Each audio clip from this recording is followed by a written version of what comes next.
और जिलाध्यक्ष समाज के माननीय हूण साहब, मंचासीन समस्त अतिथिगण और गांव-गांव से पधारे हुए मेरे पिता तुल्य बुजुर्ग, मेरी माताएं, बहनें, युवा भाई, प्यारे बच्चे,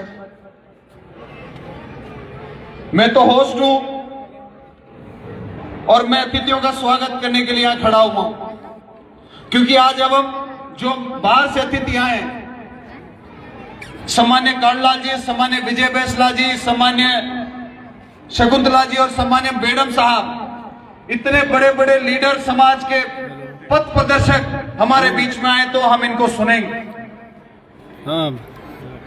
मैं आप सब लोगों का बहुत बहुत स्वागत करता हूं कि आपने बूंदी जिले के गुर्जर समाज का मान बढ़ाया, सम्मान बढ़ाया, और इनके आग्रह के ऊपर आप सब लोगों ने अपना कीमती समय निकालकर बूंदी जिले के गुर्जर समाज को अपना आशीर्वाद देने के लिए इस पावन पर्व के दिन के ऊपर आप पधारे।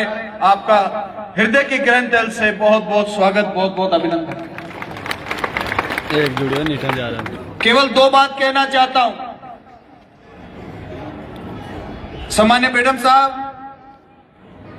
जिलाध्यक्ष जी सम्मान्य देवलाल जी के बारे में बात कर रहे थे। उन्होंने दो चीज के ऊपर ध्यान देने के लिए बोला। जब वो नए नए अध्यक्ष बने 2006 में, तो उन्होंने समाज में सबसे बड़ी कुरीति को मिटाने का काम किया। उनकी ये सब लोग, हूण साहब और ये जो संस्था वाले लोग हैं, इन्होंने कहा कि इस नुक्ता प्रथा को बंद करो।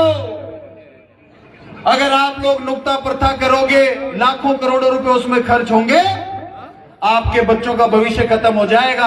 100 नुक्ते होते हैं, उन 100 नुक्तों में से 90 लोगों की जमीन बिकती है, किसी की कम बिकती है और किसी की पूरी बिक जाती है, लेकिन 100 नुक्तों में से 90 नुक्तों में जरूर जमीन बिकती है। 1-2 साल उसके लिए सब लोगों ने मिलकर संघर्ष किया, और बड़े गर्व के साथ मैं कहना चाहता हूं कि बूंदी जिले का गुर्जर समाज का प्रत्येक व्यक्ति वो व्यक्ति है जिसने राजस्थान में ये करके दिखाया कि अति पिछड़ा होते हुए भी नुक्ता प्रथा को बंद करके 1-2 साल में दिखाया। ये सब लोग इसके धन्यवाद के पात्र हैं। उसके बाद में जब कर्नल साहब यहां पर शिक्षा की लौ को लेकर आए, 2007 के अंदर उन्होंने कहा शिक्षित हो जाओ, खड़े हो जाओ, शिक्षित नहीं होगे आगे नहीं बढ़ पाओगे। तो बूंदी जिले का गुर्जर समाज कर्नल साहब के पीछे हो गया और शिक्षा के अंदर निरंतर काम करने लगा। आज ये पीछे जो बिल्डिंग आप देख रहे हैं, उस आंदोलन के बाद में निरंतर शिक्षा के ऊपर इस संस्थान कांडलाल जी साहब और जिलाध्यक्ष समाज के सम्मान्य हूण साहब, मंचासीन समस्त अतिथिगण और गांव-गांव से पधारे हुए मेरे पिता तुल्य बुजुर्ग, मेरी माताएं, बहनें, युवा भाई, प्यारे बच्चे, मैं तो होस्ट हूं और मैं अतिथियों का स्वागत करने के लिए यहां खड़ा हुआ हूं, क्योंकि आज अब हम जो बाहर से अतिथि आए हैं, सम्मान्य कांडलाल जी, सम्मान्य विजय बैसला जी, सम्मान्य शकुंतला जी और सम्मान्य बेडम साहब, इतने बड़े बड़े लीडर, समाज के पथ प्रदर्शक हमारे बीच में आए, तो हम इनको सुनेंगे। मैं आप सब लोगों का बहुत बहुत स्वागत करता हूं कि आपने बूंदी जिले के गुर्जर समाज का मान बढ़ाया, सम्मान बढ़ाया, और इनके आग्रह के ऊपर आप सब लोगों ने अपना कीमती समय निकालकर बूंदी जिले के गुर्जर समाज को अपना आशीर्वाद देने के लिए इस पावन पर्व के दिन के ऊपर आप पधारे। आपका हृदय के गहन तल से बहुत बहुत स्वागत, बहुत बहुत अभिनंदन। एक वीडियो नीचे जा रहा है। केवल दो बात कहना चाहता हूं। सम्मान्य बेडम साहब, जिलाध्यक्ष जी सम्मान्य देवलाल जी के बारे में बात कर रहे थे। उन्होंने दो चीज के ऊपर ध्यान देने के लिए बोला। जब वो नए नए अध्यक्ष बने 2006 में, तो उन्होंने समाज में सबसे बड़ी कुरीति को मिटाने का काम किया। उनकी ये सब लोग, हूण साहब और ये जो संस्था वाले लोग हैं, इन्होंने कहा कि इस नुक्ता प्रथा को बंद करो। अगर आप लोग नुक्ता प्रथा करोगे, लाखों करोड़ों रुपए उसमें खर्च होंगे, आपके बच्चों का भविष्य खत्म हो जाएगा। 100 नुक्ते होते हैं, उन 100 नुक्तों में से 90 लोगों की जमीन बिकती है, किसी की कम बिकती है और किसी की पूरी बिक जाती है, लेकिन 100 नुक्तों में से 90 नुक्तों में जरूर जमीन बिकती है।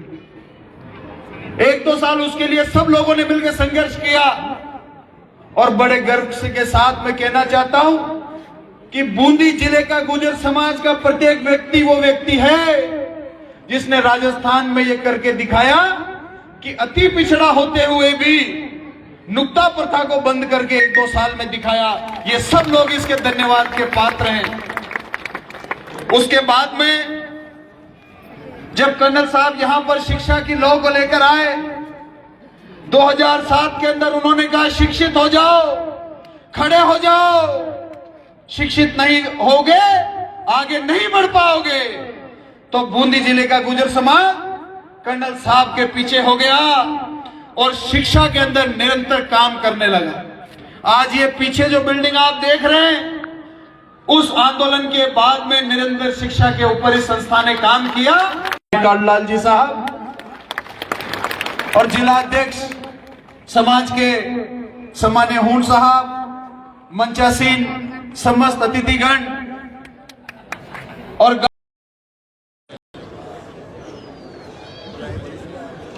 बोलिए देव नारायण भगवान की। आपसे तो शकुंतला जी की आवाज ज्यादा थी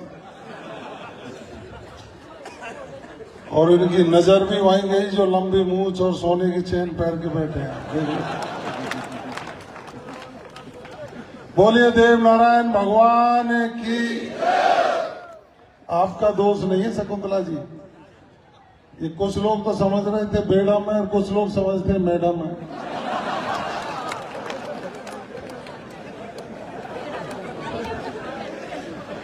तो मैं भी जैसे ही हॉस्टल में अंदर आने लगा तो जो जान रहे थे तो वो तो आ गए, मंत्री जी आ गए, तो कुछ लोग कह रहे नहीं मैडम आई नहीं, मैडम आई। तो मेरी इज्जत भी जब बची जब तुम मेरी बगल में आ गई।